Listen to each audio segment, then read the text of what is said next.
Welcome, wrestling fans. Welcome to Curtain Jerkin. As always, I'm your host, Jacob Grondy, reporting for the Main Event Marks YouTube channel. You can also check me out on Spotify, however you're listening to my voice. I appreciate it, as always. We're going to be talking about Dynamite. We're going to be talking about Rampage that happened almost a week ago. We're going to be talking about NXT that happened almost a week ago. We're going to be talking about Smackdown. No collision because the NCAA tournament and Rampage was on Wednesday after Dynamite because of the NCAA tournament. And you know what? I'd rather have a 3-hour Dynamite than a Rampage. And I mean, I could kind of get used to no collision. Even though I love collision, you know, maybe a 3-hour Dynamite would help. You know, maybe I don't know, maybe in a perfect world, the best parts of collision would just be on the hour of Dynamite, and then Rampage would just, you know, that skippable show might go away a little bit, and, you know, we don't have to watch, you know, you don't have to watch AEW on a Saturday unless it's a pay-per-view, because right now AEW, you know, you have to really pay attention. 6 hours, 5 hours a week minimum, and then every month there's a 5-hour show. So it's taking about 6 hours weekly of your time. And you know, I think as a company that's building, you don't really want to be too much of a commitment to people. You want to kind of be, you know, that, you know, well, most of your audience is probably watching WWE. So right there, if they're just watching Raw and SmackDown, not NXT, not main event, you know, they already have 5 hours of wrestling. So you're going to be a bonus 2 hours or 3 hours. They can probably squeeze that in. But if you're a bonus 5 hours or 6 hours, I don't think they're going to be able to squeeze that in. So I think that pretty much what I'm saying is how they had to do it because of the NCAA tournament this week. I enjoyed. But let's get into it. My overall thoughts on Dynamite. They did this last week, but I enjoyed showing the stars enter the arena, especially Okada coming in on a Ferrari. That looked kind of sick. Tony Schiavone brings out Mercedes Moné in Toronto right off the top. Sky Blue and Julia Hart come out to try to attack her. Then Chris Statlander and Willow Nightingale come out with some equalizers. They got the chairs. They chase off those spooky bitches. And Willow looks like she's about to hit Moné with the chair. But she didn't do that, you know. She did beat Mercedes Moné last year in a tournament for New Japan in California. It was like an IWGP Women's title that was like I would say the beginning and the end for Mercedes Moné in New Japan. She our Stardom, or the Bushi Road collective of wrestling, because, you know, she got injured, but then she called an audible putting the title on Willow, and Willow wasn't assigned talent, just kind of someone they were using for that show. So then they had to, you know, find dates for Willow, fly Willow out, give Willow to drop the title. It kind of caused a lot of havoc just because she called an audible in the ring, and this was like she's still new in the company, calling audibles in the ring. But anyways, they did the whole Adam Cole MJF thing where someone trusts somebody, they have their back turned, you know, there's a weapon that may get used, it doesn't get used. There's some confusion, but there was no confusion that the main event of Rampage later that evening would be Chris Statlander, Willow Nightingale versus the House of Black in a street fight. Chris and Statlander run into the CEO in the back as well, and you know, she's not happy with Willow. Willow did injure her in that tournament I was talking about, and, you know, she looked like she was about to attack her here. Stokely not getting a handshake, but bringing up, you know, that Willow did break Sasha's ankle on AEW TV for the first time. I think this was the first time. So it's been like 2 weeks. They were kind of having Willow and Mercedes Moné kind of tease this tension, tease a friendship. We don't really know where they're going, but we had no clue why until Stokely Hathaway said it right here on the second week of Dynamite. The Elite in the back with Marvez. They want Marvez to speak Japanese next week to the Rainmaker as he's coming for Eddie's title. We'll get into that a little bit. Swerve promo makes an open challenge we'll get to that in a little bit as well. Another great tweak to this Dynamite here is as Adam Cole, is doing his pre-tape, they filmed that in the back here. So he's sitting in a chair. He's not in this wheelchair. He doesn't look weak in this wheelchair. You look weak in a wheelchair. I don't care. You could put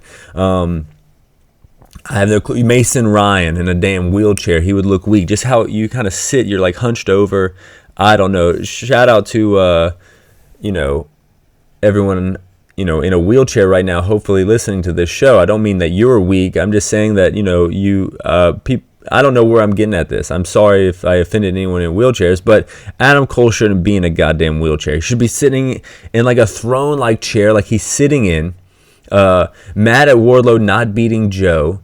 Needs to make sure that the Kingdom retain, their ROH tag titles. So I like that he was in a chair, but I do have a problem here. This, Adam Cole yelling at Wardlow thing is just like a rehash of the MJF feud and with the Pinnacle and everything. But the Kingdom is no FTR, and we did just see the Kingdom lose pretty handedly to Joe like a week ago. So the fact that he's trying to keep the titles on them, it just is. I don't know. I'm not really into this feud. Ever since they revealed who the Devils were, I wasn't into it. Later on, Tony Schiavone brings out Will Ospreay.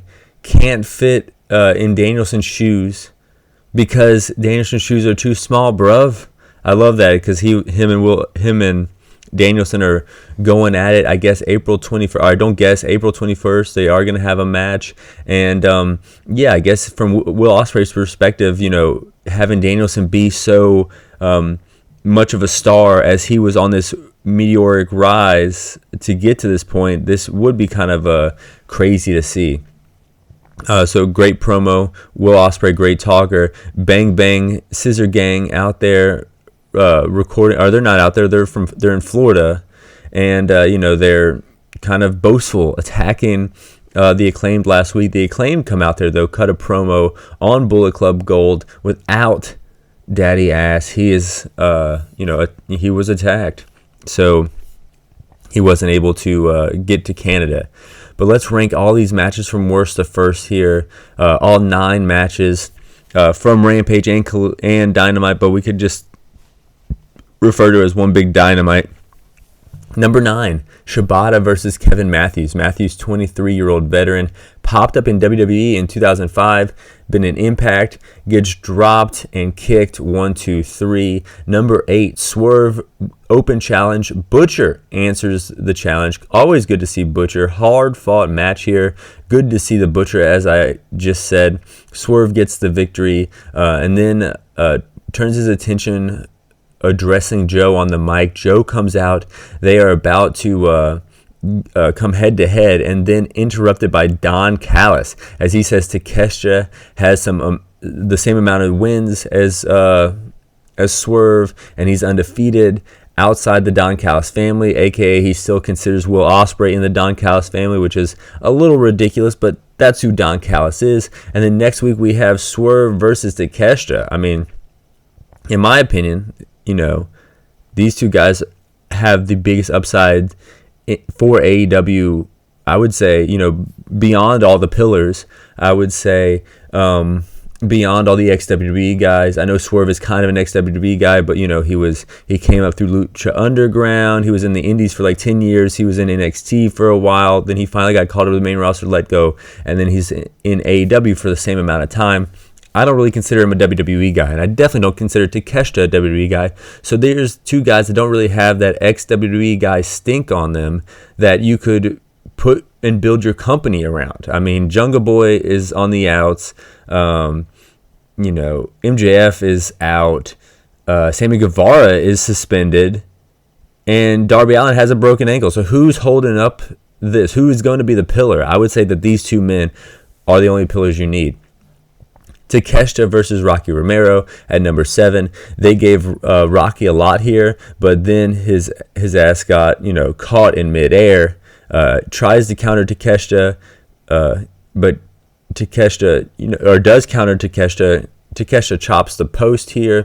Takeshita hand hurts, but he's able to apply the Falcon Arrow, and he gets the victory with Don Callis on the apron. Number 6, Mariah May and Timeless Toni Storm versus Deonna Purrazzo and Thunder Rosa. Thunder Rosa and Toni Storm finally going at it here after, Rosa dropping the title, Toni winning the interim title during her first reign, Luther getting involved, and Toni celebrating hilariously like she did something, but Thunder Rosa able to roll up and get the victory here. So maybe we're finally getting this match that's like been 2 years in the making. I do think it's interesting that Britt Baker, was on top. Thunder Rosa was kind of kept at bay. Britt Baker gone. Thunder Rosa kind of is coming into the upper echelon fold again. I don't know. Something might have happened there.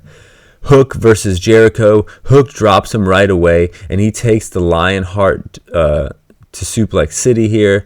Hook just throwing him all around. Jericho tries to rally but gets cut off. Able to hit the Lion Salt 1-2. No. Momentum swaying here though. Canada not really fully into Jericho despite him being from Canada. Going for the Lion Tamer, but Hook can't be tamed, and he rolls up the Ayatollah of Rock and Rolla, Le Champion. 1, 2, 3. Jericho loses the Hook here. This might be Hook's biggest win of his career. Number 4, Trent and Cassidy versus Hobbs and Fletcher. First round of the tag tournament here. Spinebuster 1-2. Trent breaks it up. Cassidy taking a lot of punishment in this one. Fletcher gets caught in the mouth, busted open. Half and half from Trent. Orange punch 1, 2, 3. Trent and Cassidy move on in the tag tournament. And then on the podium, Chris Statlander and Willow Nightingale versus Julia Hart and Sky Blue, the match we already talked about, with the Mercedes Moné looming over top of this one. And this was, a bit of a hardcore match. I feel like the hardcore matches here on this night kind of, did pretty well. We'll get into that here. They did some creative stuff with Julia being slammed while the chair was opened, and then Willow kicking it down as she was dropped over top on it. That was kind of cool. That open chair stuff with Julia was kind of cool to see. You don't really see someone do that stuff, but you can do that stuff with someone as light as Julia, I guess.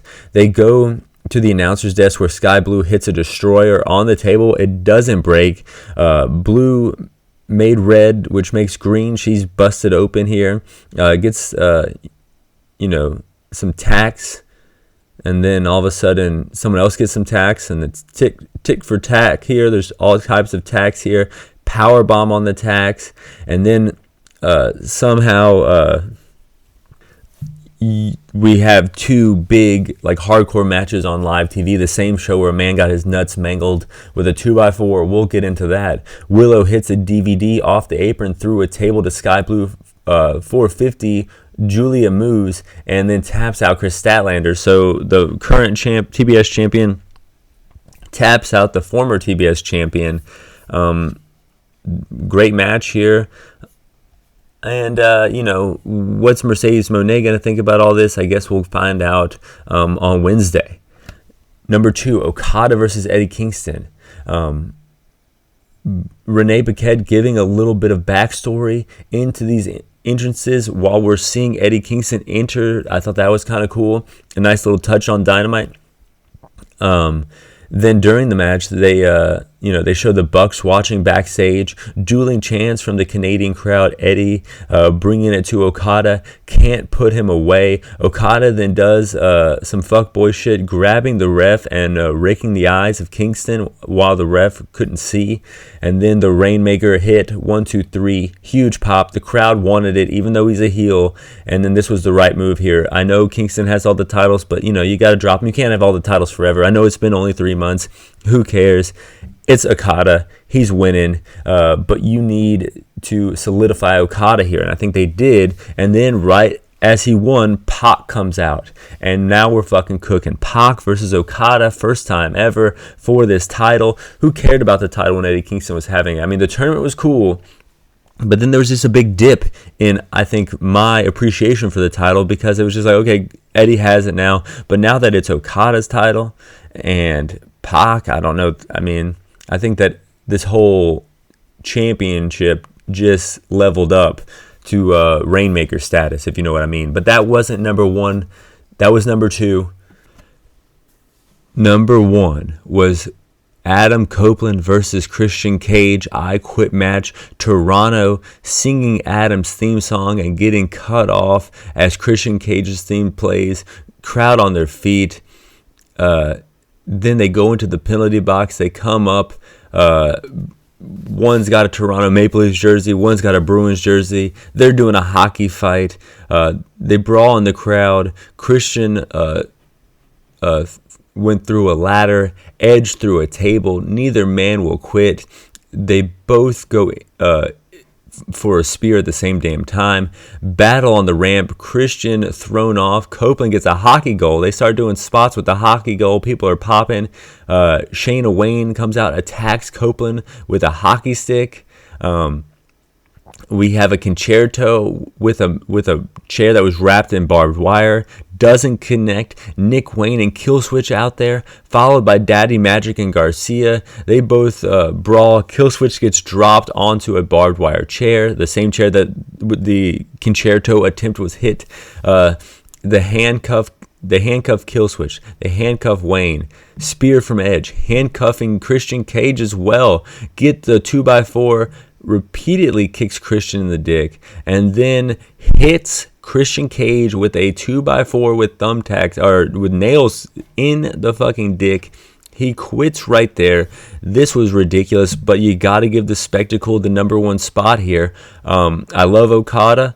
I thought the ladies killed it, but as far as this night, the number one match had to be Christian Cage quitting because he's getting hit in the dick and balls with a 2x4 of nails from his former best friend Adam Copeland. I mean, you know, goddamn. That's all I gotta say. Let's just jump over to SmackDown because I think there's no way you can really follow that up. Well, let's go into it. I think, you know, there's a lot of people critiquing this, as they do a lot with AEW. You know, the cartoonish nature, but I mean, we see all kinds of cartoonish shit that WWE did. Remember last Royal Rumble where they did the lights out match and you could totally see a crash pad? I'd rather see, you know, a guy get hit in the nuts with a 2x4 of nails rather than a you know, something with an obvious crash pad. So all these you know, WWE fans kind of critiquing this harshly. You got to remember, you know, Kane can't really make the ring post light on fire and things like that. This is just as hokey and fits right in there with the wrestling history, in my opinion. SmackDown, though, Roman Reigns out at ringside with Paul Heyman. No other members of the bloodline, as promised, except for the wise man. Cody comes out. If you come alone, I come alone. Good quote here, foreshadowing what we're about to see. Roman, you're a fool to me. Kind of getting arrogant. Then they start going back and forth here. Who can trust their partner and things like that. He says that he's not number two. Cody says he's not number two, that he is the one. Nice little line here. Pop the crowd. The segment really doesn't get going here. Cody offers a handshake. Roman doesn't accept the handshake. He walks away. He's about to leave, snaps his fingers, and his music hits. And that's when you see Jimmy and Solo enter from the crowd as this kind of, you know, they kind of about to attack him. But then right as that happens, you know, right as we're realizing Cody may be a fool. Cody may be tricked here. Jay and Rollins appear from the crowd. He's got backup. He says, if you're alone, I'm alone. But he knows that Roman ain't ever alone. Good little plot here. Way to make the babyface not look stupid on the road to WrestleMania. AJ Styles getting ready for a sit-down interview, and then there's just this honking. There's this honking at the house of AJ Styles. He goes out there, and it's LA Knight. They start to brawl. The cops come. They arrest LA Knight. There's something cool when people get arrested on wrestling shows. I don't know what it is. It goes all the way back to Austin, but this kind of made LA Knight seem cool here. And I mean, I'm hooked on this feud. I think it's going to be kind of good. I mean, I know it's kind of standard. There's no title involved. But LA Knight's good on the mic. AJ Styles is good in the ring. So you put them together. It's going to be at a standard above par the whole time, just if they are in cruise control with these two. We have Rey and Excalibur. Or Escobar, excuse me, not Excalibur, not the guy from AEW behind the booth, but Escobar. Dom comes out. That's right, Rey Mysterio's son distracts his father, and Escobar gets the win. A lot of time was spent with Judgment Day on Raw this past few months, and it looks like they don't really know what to do with Dom at Mania. They said they were going to have him wrestle Brock Lesnar. But I don't know if that's happening anymore. He's not in this tag match with the ladders. Mommy is wrestling Becky Lynch. What are we doing with Dom? It looks like we're gonna rehash the shit that worked last year. I'll wait for it to play out, but let's see what happens. The OC versus Theory and Waller. Theory gets the win by putting his feet on the ropes here. Waller holding him down for good measure. 1, 2, 3. The OC doing well on NXT, but not doing well on SmackDown, much like the LWO last week. So there might be some correlation here. You're good on NXT, but you're shitty on SmackDown. They're trying to set like these rankings here. Io Sky versus Naomi. Naomi drops her ass with a superplex. Nothing. And then or she drops her ass, and then she drops Io's ass with a superplex. I'm kind of going over my notes here. Nothing works for Naomi. Damage Control runs out, allows Io to hit the moonsault off of the distraction. 1, 2, 3, and then they missed Naomi. They start jumping her. No one else runs out except for Bianca Belair, where they both get attacked here. It looks like these ladies are going to help Bayley out at WrestleMania, but that kind of makes me wonder, why did Bianca get such a big push last year at WrestleMania 39, where here she's just like kind of a henchman for Bayley in WrestleMania 40? What's going on here? AOP versus the Street Profits. Senton from AOP catches forward, or Senton, but AOP catches forward in midair, tosses him on Dawkins. I thought that was a sick move. Hot tag to Dawkins. He's fired up. AOP hits the final chapter. 1, 2. Dawkins breaks it up. I wasn't excited for this match, but it was good. It hooked me. I thought this was pretty cool. Then you go back and realize that these guys were all in NXT together, and it kind of makes sense how they have good chemistry here. Then Ford rolls up AOP. 1, 2, 3, gets the victory. I wasn't able to watch too much of NXT, but I was able to catch some highlights, and I wanted to kind of talk about and discuss my opinions on everything that's going down before Stand and Deliver, and maybe some things that happen on NXT with Stand and Deliver implications. The family out there. The Don introduces the new member, Luca Crucifino. The Don has respect for Dragunov, but pretty much was, wants to wrestle him at Stand and Deliver. Dragunov shows up on the screen and gets announced that Stax and Dragunov are going to wrestle next week. So maybe the family's going to try to attempt to soften up the champion. We'll see where that goes. Trick Williams out there beating Noam Dar, gets on the mic, calls out Carmelo. 4 security guards come out, masked security guards, who quickly turn into goons, jumping on the apron. Carmelo's music hits. He walks out, but he's got a hood. And then one of the security guards revealed to be Carmelo themselves. They all jump Trick Williams. And it looks like Carmelo has the upper hand here as a train goes by in Gibsonville, North Carolina. Roxanne gets the win here, and then she wants Ava to book the match. She wants to become champion. She never lost the title. Valkyria, the champion, comes out in a sling. She's ready to fight Roxanne. And of course, the one-armed champion falls to Roxanne, and she's in the back trying to get cleared. She does technically get cleared, but she's obviously not 100%, and that's when Ava puts the match together. Roxanne Perez versus Laya Valkyria at Stand and Deliver WrestleMania weekend. Let's fucking go. Obi Femi and Josh Briggs, they look, they look like they're about to come to blows here, and then Dijak comes out. He sticks his nose into it. Briggs pushes Dijak, which has Dijak fall into Oba. We're getting a brawl here. Officials break it up, but this looks like a collision course going into Stand and Deliver for the North American title, a triple threat match. I mean, I think this is good. We got to get Dijak away from Gacy, and I guess if you want to put Josh Briggs in there, you can, but I think this is going to be Obafemi's moment, beating two other big guys. We saw what he could do with the little guys with Lexis King, but let's see him beating two more big guys at WrestleMania weekend, kind of with the statement win. Frazier and Axiom versus No Quarter Catch Crew. Axiom dives, Frazier dives. I like No Quarter Catch Crew. I thought this was a tournament match here or something, but it was just showcasing Axiom and Frazier as there was a Spanish fly from the top, Phoenix Splash 1, 2, 3. They get the victory here, and I think they're probably going to wrestle Corbin and Braun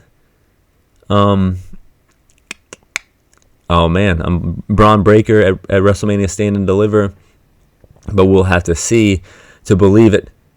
This is just running down what I think. I mean, hitting someone in the nuts with a 2x4 of nails, I'll allow it. I like Cody not looking like a dumbass, because sometimes faces look like dumbasses when there's cool heels like Roman Reigns is around. And then Stand and Deliver's forming quite nicely. Will Ospreay, proving himself on the mic. Swerve and Takeshita, gonna kill it. Goddamn, do I love pro wrestling. Fly high. I'm out.